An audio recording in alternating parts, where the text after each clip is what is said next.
Debout Congolais, unis par le sang, unis dans l'effort pour l'indépendance.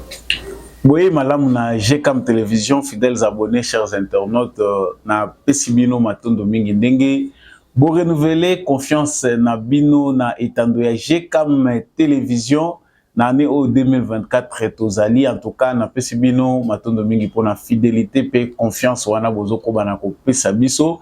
Ba meilleur vœu na bino ici kanyon so bozwami à travers la République démocratique du Congo et à travers Mokili Mobimba, Afrique, Asie, Amérique, Océanie, Europe.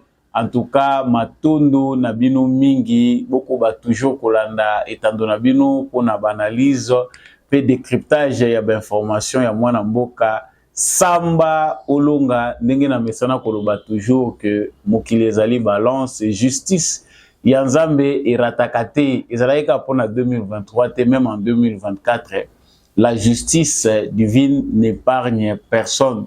Nyon soto ko salaka to salaki yango na 2023 ta salaka yango na bane 90 yeba yango ke mabe na yo ko rattraper yo. La seule façon yo ko éviter que molona na yo ya mabe eko ba kolanda o te tina lilita na yo ezali kozonga sima ko bongisa na ba comède mortel ko bongisa pe na créateur o azali likolo ya ba créature nyonso po monso toza ko sala na nkuku na mpoasa e banaka. Alors que l'on a mabete, il n'est pas tard pour changer. Zonga mutu. Na zongi na lombango na actualité yangonde sangisaka ngai na bino yangonde mutesala ete toyebana mukolo lelo ezali mukolo liboso oyo Moïse Katumbi Tchapo ndenge bazali ko benga ye, en tout cas candidat malheureux selon les résultats publiés par la CENI en attendant la confirmation par la Cour constitutionnelle. Moïse Katumbi Tchapo azali vraiment ko reconnaître ba résultat wana te azali ko contester yango mukolo lelo nde ye penda azwaki libaku ya ko talisa na ba imboka o ezalaki ba sentiment na ye discours na ye okolanda une partie na kati ya émission oyo kasi na kati ya maya lobby ya monisike en tout cas ezali braquage électoral ba yibi penda ba élection ezali penda o ebimi na CENI ezali penda o ezalaki expression à peuple congolais te ya zangi ko yebisa peuple congolais te ke esengeli ya telema ba nyonso ba votaki esengeli ba telema ba bangelo moko te par des manifestations pacifiques, des revendications esengeli ko barrer route na supercherie wana po et ça le malisusuté na mboka na biso na ba frères africains en tout cas esengeli toyeba ke Félix Tshisekedi azali de plus en plus félicité à travers l'Afrique et le monde. En tout cas ba président africain baleki déjà 10 oyo bazali ko féliciter Félix Tshisekedi pour la réélection na ye yango ye pas azali ko talisa na bango ete est-ce que ba congolais bazali ko mériter ba élection dignité. En tout cas, l'élection l'équipe B. Pourquoi les frères africains vont féliciter Félix Tshisekedi? Nous y reviendrons. Félix Tshisekedi qui est en béatitude électorale, en tout cas, Azali qu'on prévoit qu'on prêter serment dans le stade des martyrs et à Pentecôte de Sikawa puis Ponami pour la prestation et serment et candidat numéro 20. En tout cas, jusqu'à cette heure où je vous parle, la Cour constitutionnelle n'a enregistré aucune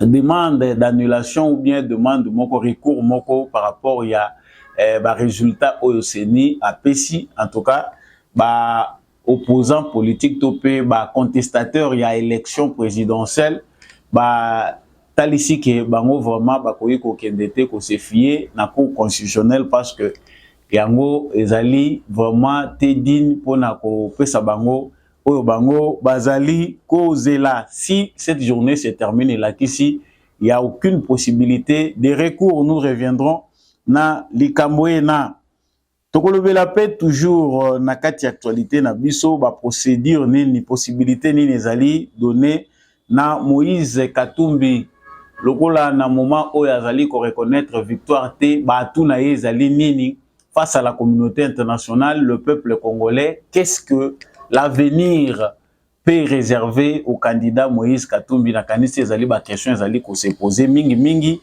Qu'est-ce qui peut arriver au Katanga parce que ba vidéo ezali ko circuler na ba réseaux sociaux kotalisa comment bandeko bakasayen bazali vraiment en insécurité na bisika mususu bazali obligé à quitter ba village pour na kokende na ba grande ville esika wapi bakoki kozala en sécurité. Qu'est-ce qui peut arriver au Katanga vu ce qui se passe et loko les ali mutuna na bino biano ezali pe na kati ya émission oyo tokolobela pe rébellion oyo reza rébellion te en tout cas mouvement terroriste M23 ils ont soutenu par le Rwanda. Bango bazali ko se ranger derrière Corneille Nangaa pour la contester pe makambo etali élection. En tout cas réélection Félix Tshisekedi ezali ko tala bango te bango bakoti na sima ya Corneille Nangaa pona ko boya pe o etali makambo résultat maponomi Félix Tshisekedi akotikala ko zala président na bango te parce que ni légalité ni légitimité ezali ko uta na ye. Que reste-t-il de ce mouvement ici nini koyi kozala na mouvement oyo par rapport ya makambo élection to ko lobela yango na kati ya émission na biso recommandation nini communauté internationale azali ko sala pe na ba candidat président de la République. En tout cas nous n'avons pas eu le temps d'en parler to ko lobela yango na kati ya émission ya moyeto to sukisa na publication ba résultat provisoire ya ba élection législative ezali repoussé par la CENI sur base il y a problème il y a compilation il y a ba résultat ndenge bazali en cours bazali ko continuer comptage na bango yango nde sali que date o ezalaki prévu pour la publication il y a maponomi ya ba députés nationaux na provinciaux et salema lisusu ndenge babongisa ki milele kozala mingi eza parenthèse na kati élection na biso mikolo pe to bombi parenthèse ya soka émission na biso pona otalisa bato culture ya paix culture ya démocratie culture oyo esengeli toyeba pe ko apprendre ndenge nini bandimaka. De fait voilà tout pour les sommaires na kanisi na zaki mulai mais na kati ya sommaire pe ba explication mususu ekotaka actualité na biso ezali ko continuer tout de suite là pour tout ça la analyse. Merci nayo mutopuni toujours GCAM télévision pour la 2024 en tout cas longonya na bino ba union sobukoti na 2024 ba ve na ngai ya malamu pour na bino bonso soko koti na 2024 na nyongo na nga soit aux abonnés en tout cas aux alliés éclairés moko ya mutema mabe. Abonnez-vous, partagez, laissez un commentaire depuis wapi landaka samba olonga olinko futa banyongote. La promesse aussi est une dette. Ce que vous offrez à Banyongote, vous offrez à Malamoute. Quand on promet, on réalise. Donc, c'est quelque chose que nous devons vraiment modifier pour l'année 2024. Ce qu'on promet est comme Nyongo. Ce que vous avez la possibilité, on ne promet pas. Voilà pour l'essentiel. Les alas qui ambiance, il y a début à émission. En tout cas, bonne année, bonne année. Tout le monde a les sous-sous. En tout cas, nous autres, nous penda. Et puis, ambiance nango comme d'habitude, de télévision, si on a besoin de repos. Bon, c'est parce qu'on est obligé aussi de méditer pour que 2024 soit plus meilleur. Deuxième mandat, Félix Tshisekedi. Il faut y la biso pe makambo ya malonga. Tozongi na actualité na biso ndenge na uti ko lobelango awa. Ezali pour la première fois uta proclamation résultat et salami Moïse Katumbi azali ka s'exprimer mukolo ya lelo pona kotalisa oyo ezali ba sentiment na ye na ba résultat oyo CENI a publié. En tout cas ngai na sepeli na lubino moko boyoka oyo ezalaki discours ya Moïse Katumbi eza ba séquence toponi parce que na ensemble ezali plus de 7 minutes. Mais n'a pas si bien quelques séquences de la gabégie et de toutes les injustices. C'est pourquoi, avec d'autres compatriotes, avec le force sociale et politique et prise de liberté, un sursaut citoyen est nécessaire. Sauver notre démocratie est devenu plus qu'une priorité. C'est un devoir et je ne faillirai pas à mon devoir citoyen. Raison pour laquelle je vous demande de ne pas baisser le bras, de ne pas céder au découragement ou au pessimisme, mais bien au contraire, de reprendre la marche que nous avons engagés ensemble. Parce que rien n'est fini, tout est encore possible. Et ce nouveau Congo, nous y avons droit et nous ne laisserons à personne le droit de briser le rêve que nous avons de le bâtir ensemble. Notre Constitution nous invite à nous opposer à tout groupe d'individus qui veut prendre le pouvoir et s'y maintenir en dehors de la volonté du peuple congolais. Pour notre dignité et l'avenir de nos enfants, nous sommes tenus de souscrire à tout le moyen qu'elle met à notre disposition pour refuser la fraude et l'installation de la dictature. Peuple congolais, tenons bon, restons mobilisés. Le temps de l'action est venu. Par des actions pacifiques, démocratiques. Voilà. D'abord, tout au départ, tu allais d'abord analyser au biso to moni na misu ya mboto kota na fond pour na kota là qu'est-ce qui est dit dedans. Fond et causa ekolanda sima, message, contenu. Biso tozotala d'abord forme ezali bilili otouti komona Moïse Katumbi alati ndenge nini aza koloba ndenge nini. Bandeko nanga, je ne sais pas si je suis le seul à rire tant on a tombé sur vidéo oyo. Vraiment, j'ai eu le sentiment qu'on est en train de torturer un adulte. Sentiment oyo nga na zuita on a tali vidéo oyo na mweni yango vraiment ese exercice moko facilité pour na Moïse Katumbi côté naka ba discours devant une caméra baza obligé ya kokata discours ya Katumbi à reprendre yango ata 20 fois pour ba retenir ba séquence ya malamu oyo bakoya ko présenter biso. C'est vrai tango batu ba autorité ba personne publique ba salaka ba discours na bango oza obligé ya ko bandelaka plusieurs fois pour na retrouver ezali penda discours moko ya malamu et kopesa image moko ya bien. Mais ce qu'on voit vraiment sortir de Moïse Katumbi n'a pas vraiment d'égal avec un politicien. Muto ya endémique au ça la politique, en tout cas il faut à la peine à batu oyo, ezali ko permettre yé batu naturel, ezali ko permettre yé qui a exercé politique. Analyse na biso ya fond, ya forme pardon, kota la ndenge Moïse Katumbi a présenté ka discours na yé, il a vraiment kazaka torturé yé moko d'abord moralement, psychologiquement, ya mboyete aya ko présenter biso ou biso to monaka comme discours. Outre le fait qu'il faut qu'on kata yango, on a discours local la lecture ya mwana ya maternelle. C'est-à-dire on dirait mutuaza na conscience te ya makambo ye aza ko présenter parce que mon discours même si ba komi yango en papier mise en bouche ezalaka. C'est-à-dire avant ba ya ko tia yo oya ko présenter discours na yo moko vandaki na ngona nous tu as pris peut-être voire même 1 heure de temps parce que mutazo pressé yote. Au tangi yango, au familiariser yango na esprit na yo, et si ekoti yo, tango zo ya lecture e kozala facile parce que mise en bouche na yo déjà si salemaki et que aussi se familiariser qui déjà na ba grande ligne à discours na yo, kozala na temps ya kozala très à l'aise tango zo présenter yango devant caméra. Mais awa biso moko to moni na yebite soki constant no pe na ndako za ndenge nini. C'est ça torture vraiment oyo bazali ko pesa Tata Nabiso, candidat numéro 3, pour nous représenter discours.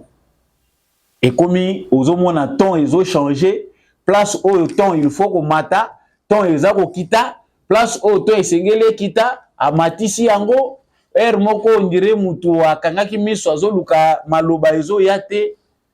Bon, on dit aussi que le Moïse de la Bible, Azakana li kokoma.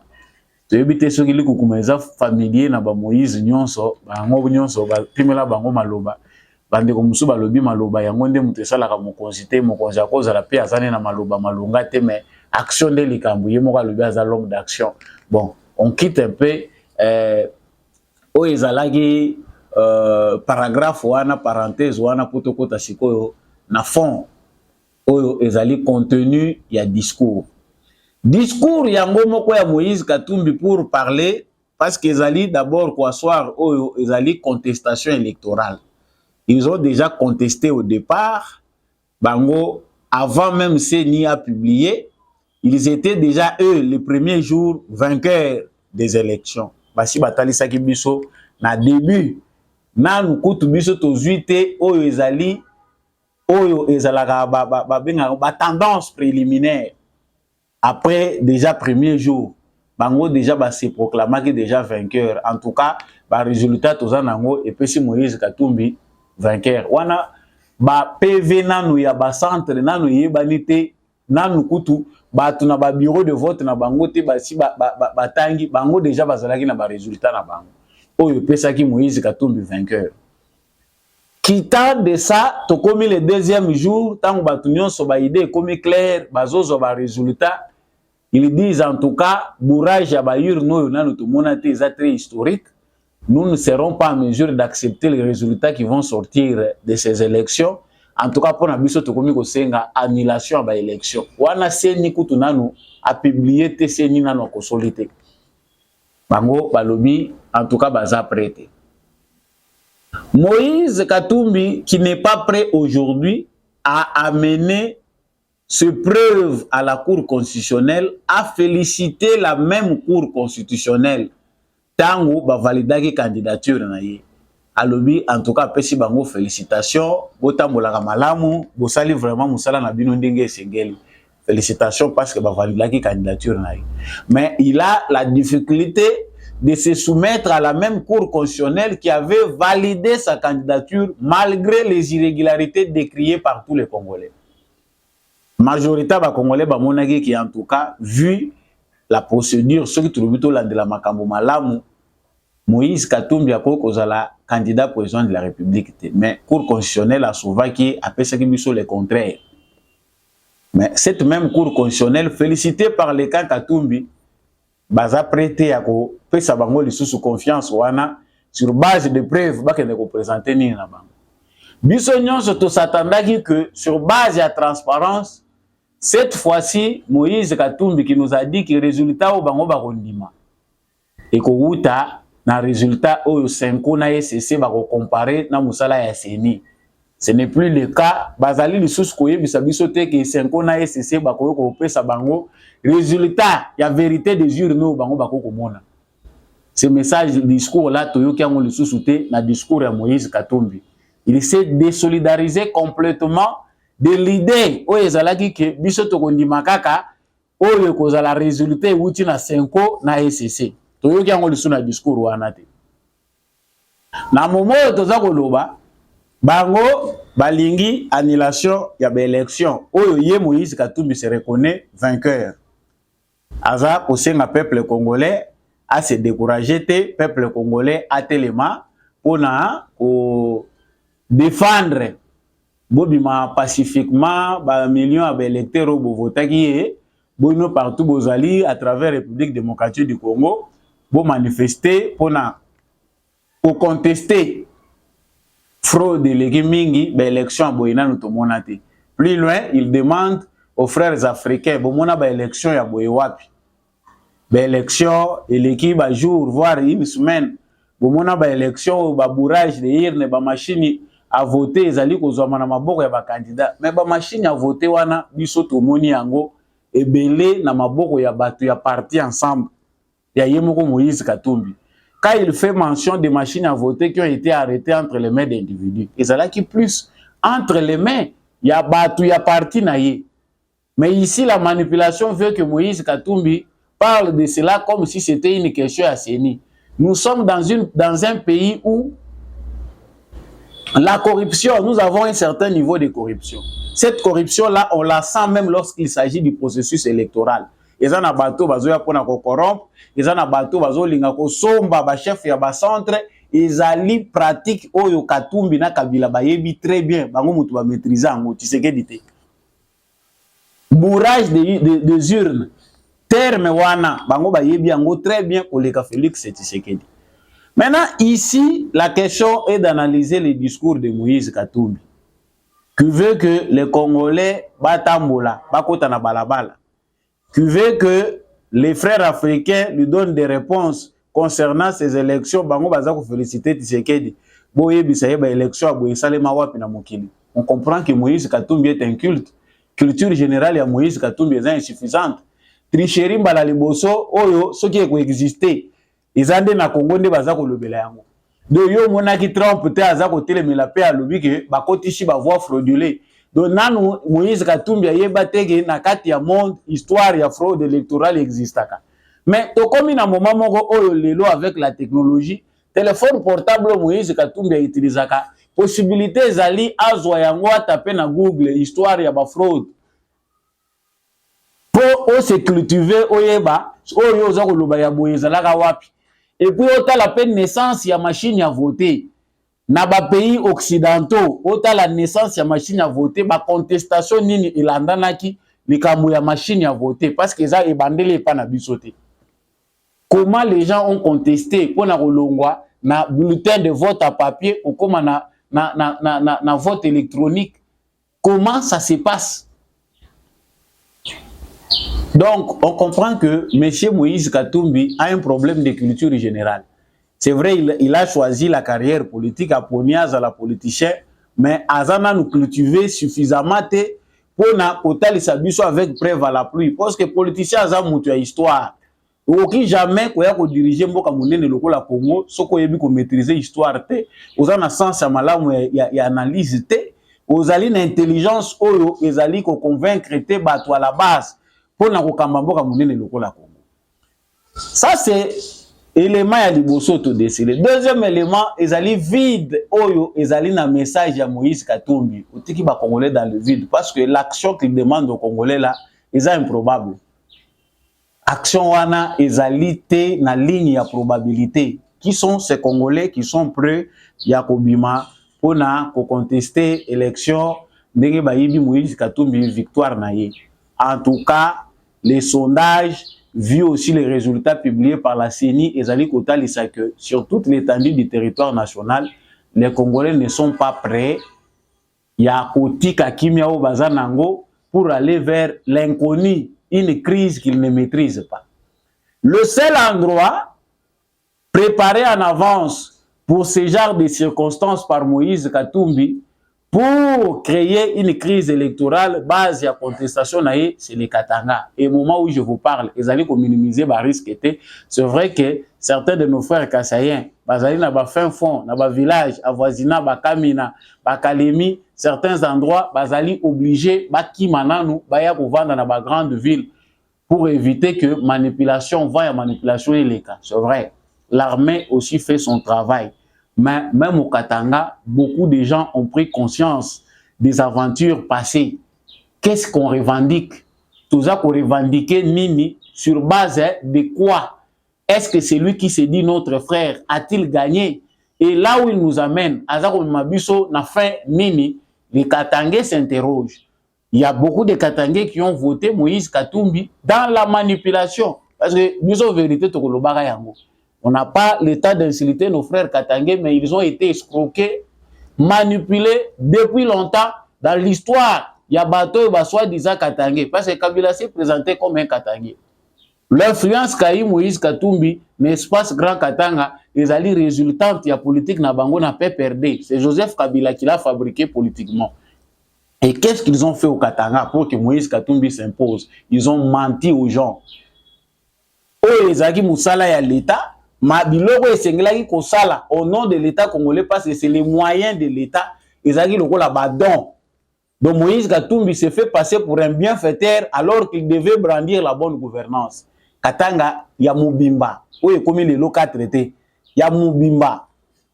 Ezalaki loko la bien privé géré comme une entreprise ya Moïse Katumbi. Si Joseph Kabila a pillé les Katanga, Moïse Katumbi a fait autant. Mais comme certains de nos frères katangais, parce qu'on ne peut pas parler de tous, bah zoaki confiance, bah pêcher na mutoyo, azaki lokola mpuku, azako lia, azako fula, bah zuita ibele bah consacré na bah Moïse yetu, Moïse oya biso yonde muto azapenda Moïse le sauveur à solo. Il pille comme d'autres prières, azoya kopé sa lokola badon, o tala sungaki, o tala Moïse atongaki nzela. Quelle est cette infrastructure là, o yobatiki ya qualité? Il n'y en a pas.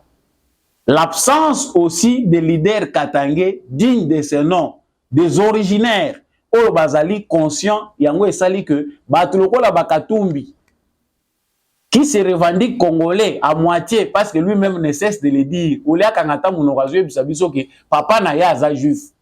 Ce n'est pas un originaire katangais. Il a une nationalité. Tu évite ce que tu as dit. Mais ezali bino moko bandeko bakatangais ndenge bo fabriquer ye. Mais est-ce que les katangais sont-ils inconscients pour laisser une crise ko epa na bango? Les analyses nous disent non. Tozali kozwa correspondance ebele anonyme kotanga kombo na ngate bolo bakatangais te. Tous les Katangais ne sont pas bêtes que ça. Il a échoué chez lui-même. Ça c'est dit, on se voit. Quels sont les moyens de Moïse Katumbi? Nous l'avons assez dit. Depuis l'année passée, déjà l'année passée, 2023, Tolobi Ango décembre, Moïse Katumbi n'a pas les moyens politiques suffisamment pour asseoir ce qu'il appelle contestation. C'est une aventure qui n'aura pas d'avenir. Pourquoi? La communauté internationale n'est pas derrière l'aventure Katumbi. Moïse Katumbi n'a pas un pays officiellement qui peut l'adopter dans cette aventure-là. Tant Moïse Katumbi a bondi na candidature na yeti aya ko se bousculer pour abima lokola leader de l'opposition va payer qui a comme candidat commun aux États-Unis, même en Europe, bateau yo ba fabriquer pour ça la chantage toujours au bien chantage, bazala qui prêté ya ko yambaye officiellement ko payer pour wana diplomatique. Ils ne l'ont pas fait.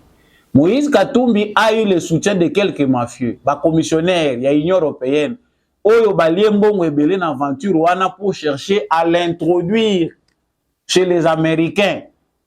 Va accepter qu'au paranier na remplacement ya Félix Tshisekedi. Ça n'a pas marché. Beaucoup d'argent, bon et belé pour moi, ba sénateur américain belé ba lié CNC pour na dossier à Katumbi, il n'a pas reçu gain de cause, aucun soutien diplomatique de manière officielle pour Moïse Katumbi. Parce que oye penda boye bayambio na département d'état américain ba yokio, okei penero ba yokio. Tout ce que Katumbi a fait, c'était dans l'ombre, sous l'ombre de la mafia. Il est qui na bateau basala ka business ya manœuvre. Donc na moment où toza koloba, ba institution internationale, ba organisation internationale, ba pays ebele wana mutu moko ta za près na moment oyo ya ko soutenir Moïse Katumbi na comédie na ye ya contestation électorale. Ça c'est de 1. De 2 eloko na uti koloba awa. Ba élection oui. Est-ce que le peuple congolais est derrière Katumbi? Non.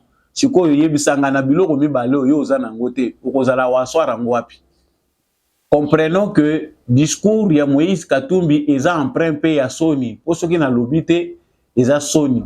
Malamu na bimana loba bayeba kabimisa ki peuple. La mise en garde sévère ya États-Unis na Moïse Katumbi. Oyo nyonso aza kosala discours pacifisme tout ça, ils ont déjà sondé l'opinion internationale. Aucun appui. Moïse Katumbi c'est le nouveau Fayulu, mais il n'aura jamais la chance qu'a eu Martin Fayulu. Il a créé sensation dans Bokoyo. Il y a quelqu'un qui conteste là. Si Fayulu a eu le temps de le faire, il a eu vraiment un appui sérieusement. Appuyer qui est réussir manipulation à Bango. Sur base, il y a des ordres, il y a organisation à Joseph Kabila. Si Joseph Kabila pouvait organiser les choses comme Félix Tshisekedi l'a fait sous son règne, avec une saignée de Kadima, Mindele balinga baza na ta ya kokota na makambo na biso te ndenge na 2018. Lokola baza incapable lelo. Aujourd'hui baza komona le dessous te parce que tout est clair. Irrégularité il y en a, c'est partout au monde. Irrégularité nini obiso to no côté la makambo na Congo. Baza ko recommander, ba komi ko sala ba recommandation. Non to sengi na bino bokini na ba voix. Ambassade des États-Unis a senga ki na Bakatumbi nyonso na ba Fayulu ba se soumettre na ba institution où ils habilité pour na ko gérer ba crise. Baza prêté à ko sala bango parce que ba yebi que il faut qu'ils y vont se reconnaître parce que ba preuve nyonso ezali, ils n'ont pas de preuves. Ils n'ont pas travaillé sur les preuves pour nous représenter en cour constitutionnelle. Les preuves qu'ils devaient avoir, bango se soumettre à la catholique. Mais bien, vous avez des moyens. Comment n'avez-vous pas pris tous ces moyens-là à disposition pour constituer ma preuve ou pour représenter la Cour constitutionnelle et puis devant le monde entier. C'est que l'agenda était un autre agenda. Agenda na bango ezali na planification ya malungati. Donc na moment où toza koloba bande kona biso yo baza ko sala comédie ya contestation bakozala na ni soutien à la communauté internationale ni soutien à peuple congolais. Yango biso toza ko senga na peuple congolais. Au lieu na ba débat na bino na cité bole ki satango ya ko discuter ka lisusu ki ya gagner Katumbi ceci misu na madinga nyonso ya kufungwama il faut otalisa ngo na Tshisekedi parce qu'il n'a plus droit à l'erreur na deuxième mandat ya zui. C'est un mandat sans contestation. Déjà victoire à Boyela qui sera déjà qui opposition ezate ya malonga na mboka. Et comme il est seul, son opposition c'est le peuple congolais lui-même parce que Moutouazate en face ya Tshisekedi ya sérieux ou à côté pression pour que pouvoir étambola malam. C'est les Congolais eux-mêmes qui doivent être l'opposition à Félix Tshisekedi. Moindre pépé bobimi na initiative na bino moko lipe mati pona nini. Oui, c'est plus de pouvoir d'achat ou achat lobby, plus de pouvoir d'achat, plus d'emploi, makambwasa la ki yangwana. Oyo Congolais nyonso azako yinela ye. Batu musu ba pesi ba vana Katumbi po amoni ne musala malongate. Amoni na ye pouvoir d'achat s'améliorer te. En tout cas, sans explication, il est allé voter Katumbi. Mais si celui-là voit l'emploi, voit pouvoir d'achat va Congolais augmenter, ah, il a toutes ses raisons. Yango moni mandat oyo, eza nango na problème te. Et puis ceux qui se disent opposants na moment toza koloba na bino, baza na chance te. La main tendue de Tshisekedi en 2018 pour na Fayulu et kozala jamais le lot tendu pour na Katumbi. Même au nom de la paix, ça ne peut plus exister. Si peut-être pareil une initiative de paix, bakoko lingaki paix, donnez-vous serrez-vous la main, oui. Mais il n'y aura jamais un compromis politique dans le mandat où il y a mis Balé Tshisekedi Azui. Ça, il faut déjà opposition et ça la matanga, tout sauf un compromis. Tshisekedi n'a plus d'espace pour faire un compromis avec quoi que ce soit. Exacté, les large majorité à Zouana. Et là, ici qu'il n'y a pas de compromis. Oya koyebi sabiso, o nazaki na coalition FCC cash, au moni Covid tango esalaki, au moni boye tango esalaki, il n'y a plus d'excuses. Donc, Tshisekedi travaille aujourd'hui, quand il commence son mandat, sur base de l'agenda du peuple congolais. Oyo est voté. Autant que tu sala boye, ceux qui ont ningisi ba manifestation eleki, to luka to vanda. Yo Théodore Ngoyozu 0,00 soki 1, soki 5. Non, président de la République a sala. Donc, bino bo komisi mboko mboka ba crise, ba bandaka ko sangisa ka bino ko ba lukela ka bino esika. Nous savons que l'opposition veut se réunir pour chercher l'emploi. Bato toza ko benga o ba contestateur, baza ko luka emploi. Katumbi lui n'a rien à perdre. Il ne peut que sauver les meubles. Et logo Katumbi a ko sauver awa na moment toza ko loba si précis. C'est le bien. Il a le choix entre des poursuites judiciaires pour mawe kozalate. Il n'y aura pas de sécurité pour lui. La justice va faire son travail. Vous contestez. Le rôle aux yeux, l'équité n'a pas beaucoup à justice. Ou la qui s'y preuve, mon côté à Malonga. Yeba yango que monsieur, souka bakocha yo maboko. Et puis, ceux qui ont eu parapluie à la communauté internationale étaient dans le théâtre à Boyoko, Bimela Kawapi. Yango, parenthèse, yo bazanango awa, pour na renchérir, ezali, parenthèse, y aventure yo Corneille Nanga Zako Sala. C'est le seul choix pour Katumbi, c'est de rejoindre Balie Naye. Balie Naye, Oyo, Bazali, Kagame, na aventure Oyo, Bazako Sala Nananga. Félix Tshisekedi nous a déjà bien expliqué. Kananga, quitte à ce discours à Bakisha Lobby, non, tu allez reconnaître le résultat. Tant que Kendaki Zamba, et Zaki pour la élection, il y a eu biso avant que des Zamba qui rejoindre les ennemis à peuple congolais, les terroristes à M23. Raison, ils allaient ils allaient sur base de la contestation électorale ou bien ils allaient accord moko secret on a Tshisekedi. Nanga devant plateau et à TV5 Monde France 24 n'a pas pu dire aux Congolais c'est quoi le fondement de sa revendication. Et là on est comme si exilé et loro nini ekoki kosala ke nanga akende ko rejoindre Kagame tomoni yango te. Alors on va dire nanga ne reconnaît pas la victoire de Tshisekedi. Quelque part toujours citant rapport certains nos frères en parlent, mais ne rejoignons pas pardon cette campagne oyo ezali ya diversion. Nanga kaka ndenge Félix Tshisekedi a bengi c'est un aventurier. La cible c'est Kagame, c'est la communauté internationale pour fabriquer Kagame. C'est les États-Unis. Ce n'est pas les Nanga. Ce qui biso toche Nanga na kati actualité na biso to komi ko lobela Nanga, toujours ça les publicités à Ofele. Tshisekedi n'a pas le temps de se concentrer sur Nanga. L'ennemi s'appelle Kagame. L'ennemi c'est les occidentaux qui ont fabriqué Kagame. Voilà la cible. Ce qui to se rabaisser to na niveau à Nanga, to e bango ke to komi au sala théâtre. Au moins ba grande ligne à ba médias congolais, to komi ko sala publicité à Nanga, Nanga. Qui est Nanga? Qu'est-ce qui peut faire que Nanga longwa de l'ex-président Asseni au sous air na ye to moni alternance pacifique pour aya comme rebelle. Il n'y a aucun soubassement au ezali ko sala que Nanga lelo azwa crédit na misu ya ba congolais. Aucun Congolais sérieux ne peut rejoindre Nanga parce qu'on sait que c'est de l'aventure. Par contre, le Nanga za ko sala les animi. Nanga est au service de Kagame parce que Kagame cherche des visages congolais qui peut blanchir le mouvement M23 qu'il veut à tout prix qui est le mouvement moko congolais. Considéré comme mouvement yaba congolais, bazako wele la makamuna bango. Le M23 dit défendre les droits de Tutsi, des réfugiés Tutsi. Si yo Nanga na kati oké ko défendre nini. Bo s'associer pour bossa la nini.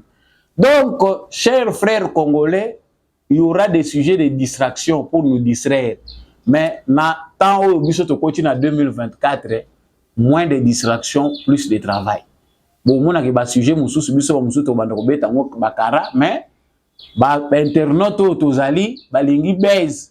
To lingi to lo ba sujet moko sensationnel, mais nous on est là pour vous dire la vérité. La vérité c'est celle-là. Ceux qui Congolais à se laisser les sous distraire, nous allons perdre Tshisekedi.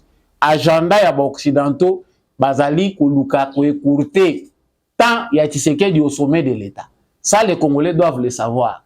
Les Congolais qui ont redonné confiance à Félix Tshisekedi de manière générale, que Biso Tolingi Kaka, Félix Tshisekedi, doivent aussi savoir que tant il y a Tshisekedi a compté, nous devons faire pression, nous devons nous aussi grandir en maturité pour Tshisekedi a motoaza ko le kakalate. Mais il y a des grandes lignes qui doivent venir. La concentration de Félix Tshisekedi sur ce mandat, c'est enterrer définitivement les lois créées par l'AFDEL. La base qui est difficile, tourner page mouneni, c'est l'AFDEL. On a droit à une constitution digne.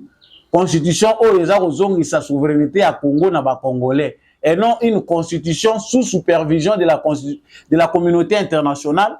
Où ba Congolais, ba koki céder une partie. Il y a souveraineté na bango, na communauté internationale pour décider.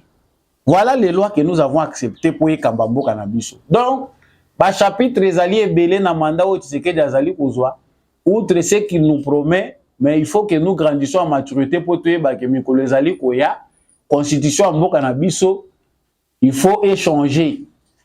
Et ça la changer de fond en comble. Makambo ebele il faut ezala changer na mboka na biso poto zwa ligne ya sika. Il faut to kota na république ya sika. Tshisekedi faut que la biso une nouvelle république.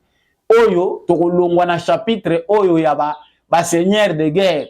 Chapitre oyo ya fabrication occidentale et sali que biso to dépendaka na conflit moko Rwando, Congolais, Ougando oyo ezana ngo kaka lien moko ya chantage.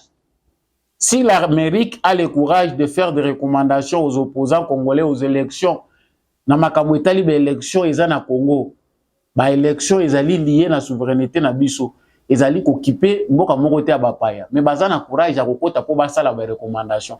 Pourquoi ils ne sont pas prêts aujourd'hui alors que na moment toza koloba Nations Unies aza ko publier ka lisusu ba preuve ya présence ya ba militaire rwandais na sol congolais. Pourquoi l'Amérique n'a pas le temps de sanctionner ouvertement et directement Paul Kagame? Mais bazako senga biso na ba négociation. Ce qui est politique moko ya 2 poids 2 mesures, ils ne sont pas prêts à réparer leurs erreurs bako corriger yango te. Donc en face de nous ce n'est pas Nanga, en face de nous c'est les occidentaux, c'est les Rwandais qu'ils utilisent comme bouc émissaire. Biso ba Congolais faut s'unir. Voilà le plus important. Batebele baza ko matsa bancher ndenge biso stolingi, tu sais que dimando ya sakanate, tu sais que da salabu, biso peto sakanate. Parce que c'est nous qui sommes plus distraits. Tantôt à gauche, tantôt à droite, ba bengi bino na nord Bokei, ba bengi bino na sud Bokei, ba bengi bino na est Bokei. Comprenons que ce maintenant ou jamais, tu sais que die passager, tant balobi que bilan ya liboso est très positif, ba musu baza ko comptabiliser on na libumu, baza ko comptabiliser on na mikanda na bango bazu misalate. Ah, il faut être aussi assez intelligent pour comprendre que bilan c'est que des là qui une réussite malgré ba épreuve belé à traverser pour aller au combattre na sukandinga komi. Donc chers frères congolais, grosso modo toyebi que tozali ne bandeli yambula ba vacances ezali ko continuer. Nous devons comprendre que dans l'espace Grand Katanga, misu ya ba congolais, il faut que nos frères katangais comprennent que le Congo, la nation, tout ça doit appartenir avant tout à une nation, pas à une province. Où ils allaient invention coloniale, invention belge. Si tout dépendait de nos empires, il y a ba culture na biso, ba tribu na biso, ba côté la biso, ba frontière et kozala, il y a ba province na biso et kozala oto yebi oyote. Qui les a tracés? Donc, ce qu'on a cultivé au cours vivre les sous-soutés, le rôle dans la norme antiquité, ba manipuler yo, ma kasayen salaboy. Nous répétons beaucoup, makambo pour na insister na ba frère na biso les vivre ensemble. Ba kasayen de ba ennemi na binoté. Ce ne sont pas les kasayen qui empêchent votre développement l'espace Grand Katanga. Il y a des images qui nous viennent. Il y a des jeunes gens qui ne connaissent rien de l'histoire. Vidéo oyo nazoti ki la bino bolanda yango parce que ça s'est passé au Katanga, bolanda yango na nusima tozongi. Boy wana betu haya. Iboye kala kizaba. Ikune namba. Misalaba ikune namba ibilampe. Kimbo ikune namba ibilampe wana betu. Ikimbo. Bawe babakache bakalabashi abulogo. Yayo imikunda ikune namba. Ibabere na shamudisi na kumana mu mutu na shamo. Bawe ibambutwile babo baya kune namba ibachibe muchigo bo baya abo baya bana betu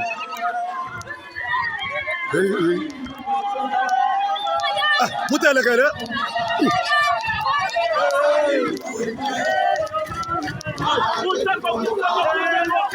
abashawo ibatomboke bana bamana mulume abashawo Saya wana kwa tuta. Watu wetu tomboka. Sasa hii muno mwetu. Watu wetu tomboka. Sasa hii muno mwetu. Watu wetu tomboka. Sasa hii muno mwetu. Watu wetu tomboka. Sasa hii muno mwetu. Voilà, c'est des jeunes gens armés de bâtons, balobio baki ko sokola bango, ndenge bolandi ana ba uti ko sokola bango ba ye balingi ba défier armée. Ça, c'était un piège tendu à l'armée. Que tango ba ko sala bongo ba préparer bango ba tindi bango, l'armée va ouvrir le feu, ba ko massacrer bango, ils vont crier crime contre l'humanité, génocide. Tout ça, on fait ça parce que le président de la République est un Kassayen et il fait ça pour protéger ses frères. Une bonne planification. Bazu, instrumentaliser, jeune pour félicitations à l'armée, ça c'est une preuve de professionnalisme. Pour maîtriser bango. Et puis, il faut les arrêter. Bango vif. Il y a des manifestations qui sont normales. Ils constitutionnelles. Il y a aussi des manifestations ils allaient contre la loi. Ils ont manifesté pour la nini. Manifestation, il faut répondre. Il faut qu'ils aient raison, qu'ils aient valable. L'Amérique a recommandé notre droit à manifester, respecter les libertés. Liberté, ils allaient libertinage. Même aux États-Unis, ils vont accepter. Ils vont accepter rouge force. L'ordre a créé un trouble dans l'ordre public. Ils vont manifester. Et dans d'autres endroits, bah frère rebelle baza ko la sécurité. Soyez calme. Oyebi koza ko vivre ici ka bato ba sentiment ezali malamu te. Ndenge ndeko moko alobaki yango na ba vidéo ezo circuler, quitter les endroits les plus en plus isolés. Oyebi koza ko vivre na kati ya bato moni ke ba sentiment na bango ezali de plus en plus aiguisé na colère. Bango batangisi bango que lokola bino na kwa wana Bovotaki Katumbi, c'est que obligatoirement c'est lui qui doit devenir président de la République. Civisme il faut à la base. Ça aussi ça montre les preuves qu'il y a un civisme. Civisme quotidien te na mitu ya bato. Yango il faut ba parti politique ba sala musala. Il y a éducation populaire. Les gens créent des partis politiques uniquement pour l'objectif de devenir ministre et député. Or, devoir mon ya ba parti politique et ça consister à contribuer à la démocratie en formant leurs militants au civisme patriotique. Baza ko sala yangote. Ba parti politique ezali kaka ya ko luka ko convaincre ba électeurs pour to koma na ba député belé, to sala na ba ministre belé. Mais le fond c'est quoi?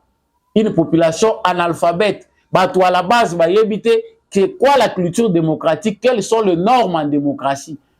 Muto akoma mokonzi ndenge nini? Ceux qui majorité et lobby loko biso minorité to kangi et sili to poli. Il faut tous à la fair play. Non, il faut aller manipuler les gens, leur dire que ceux qui katumbi abimite ah il faut to bomana. Bino pe boza ba senzité, makamunyo so to lobakeza ko tambola partout. Aujourd'hui, si vos autorités, ceux qui sont responsables de la partie na bino ba chef coutumier na bino baza ko yebisa bino te, boko ko yoka même na ba téléphone parce que vous nous suivez même dans les villages avec vos téléphones. La démocratie ne veut pas dire que ceux qui ont voté Moutou Wanande Sengeli Abima. Il faut se soumettre à la loi de la majorité. Il y a une démocratie. Nous aurons compris, chers frères, Kassayen et Katangé, c'est un seul peuple. Donc on insiste quand on a une émission nyonso. Ceux qui ont jeunes va apprendre yoke Muluba Azali ennemi à Katangé, Musonge, Muluba Musonge. C'est ça Katanga wana Mubimba. L'espace grand Katanga Mounene, le plus grand espace, est allé à majorité constitué de ce qu'on appelle Kassayen wana. Ce sont des territoires Luba. Soyo webi sabango te, siko tangu bakenda kawana, bakenda kulala na bandaku ya batu mususu bien bazaka na babisika na bango basala ka ba faire na bango. Non. Comprenons que nous ne devons pas nous fier. Ceux qui pendant bokenda ka pe bandaku anzamba ngo etondi bino na l'église, il faut aussi comprendre certaines choses. Donc nasuka awa turubaki tokolobela likambo etali publication ya ba résultat provisoire ya ba élection na députation. En tout cas, seni ndenge bozomo na communiquer wana a tindi marcation na ya ba résultat ya ba élection législative na date moko ultérieure ezali pour la raison ya ba compilation bazali ko continuer kotanga musala eza makasi et puis les gens doivent savoir que za musala oyo eza sans précédent nombre bozalaki ebele wana oyo bino boye ko postuler wana. Il y a aussi des travail à correction pe eza ko salema ta bazolo ba ke milele rozala. Il y a des candidats qui ont corrompu à la base. Tant basali recommandation na CNI na batu ya Senko na SCC, balobi qu'il faut corriger, voir ces erreurs là où batu baza ko décrier puis ko corriger yango. Et la kisini, on doit veiller sur la compilation ba bulletin de vote. Comparaison, il faut esalema. Baza ko ta la place ba mona normali, il faut balandela. Na ba bulletin de vote wana, est-ce que ça ba vrai bulletin? Parce que chaque machine ndenge ke ina centre de vote code bande ko uta na seni. Baza pe na ba indice pe ezali ko la kisa ba bulletin de vote pe ezali ya circonscription wana. So ki ba bulletin de vote ya circonscription mususu se retrouver na circonscription oyo ezali fraude, ba ko annuler yango. C'est ainsi que vous verrez certains candidats déjà qui chantent à la victoire. Ba ko mona oh nga ba vota ki nga ebele na zaki na résultat centre de vote. Certains résultats seront annulés. Ba candidat moko te baya ko manipuler bino parce que toza ko yebage musale ko zala makasi na cour constitutionnelle sans précédent. Musala wana eza d'abord dû na multitude ya ba candidat ba postulaki pe ba aventurier belé oyo ba tiaki ba moyen na bango en jeu na ba centre de vote na ba bureau de vote pour na ko corrompre bourrage oyo Katumbi azoloba na batu na ye et salami peuple na batu na ye et les anciens kabylistes voire même ceux qui sont dans l'union sacrée la CENI kotika ngo elekate on va bakolandela ba circonscription belé bakolandela place au anomalie ezali à titre de comparaison il faut revoir tout ça pour corriger la kisi ba trouver que vous qui tricher ba annuler ba bulletin wana nyonso et que na mai alokolela yo so bandida ko mitanga ozo mibenga déjà vainqueur. Question musu bandeko baza ko tuna ngai ya balobi mais ba député oyo ba postulaki ensemble bango pe bakozalaka na non reconnaissance ya ba résultat ce qui peut-être par hasard abimi député akoboya ko siéger à lobby ki azolanda Katumbi aza ko contester bango nyonso ba ko reconnaître nyonso te en général ou bien ba makambo etali législatif bango ba ko reconnaître ah biso wana to yebite soki ba kozoba na bango ça c'est etali bango. Mais, peuple congolais, chers Congolais, mobilisons-nous partout où nous sommes pour préserver les acquis de la paix. Certains députés vont chercher à diviser les Congolais. Au moins, qu'ils gagnent des facilités parce qu'il y a une union sacrée. Au moins, il y a tel parce qu'il y a un parti politique tel. Il y a au moins, il va favoriser Bango. Et au moins, il y a saigné kuna, va travailler qui. Au moins, il va tondiseli école hôtel. Au va tcheboy. Vous verrez tant de discours. Les résultats, il y a élection législative.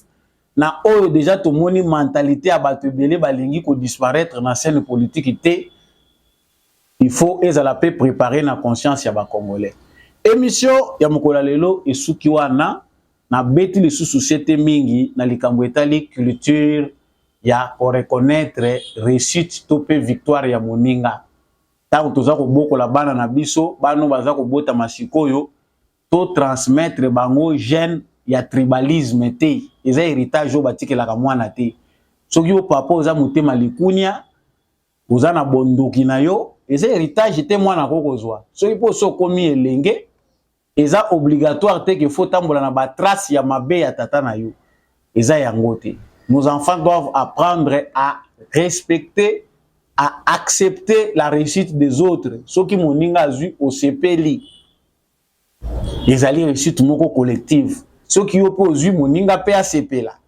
Ce qui victoire les alliés à moninga au moni o yabimi deuxième, troisième, toye to féliciter muto abimi muto aliboso.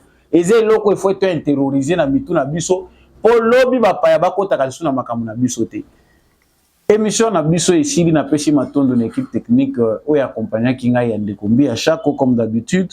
En tout cas 2024 yango to bandi lisusu na bino eza numéro 001 ya 2024. Merci na yo mutolandi émission oyo.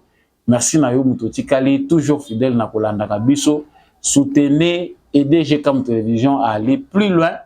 Laissez-nous un commentaire, un message. Si vous avez apprécié cette émission, likez, partagez, abonnez-vous si vous n'êtes pas encore abonné. Et surtout, Totikali Bawazalendo, PFARDC, Namotema, pour na ba union so soutenaka debout congolais. En tout cas, en banga na bino et monani na deuxième émission prochainement. Au revoir.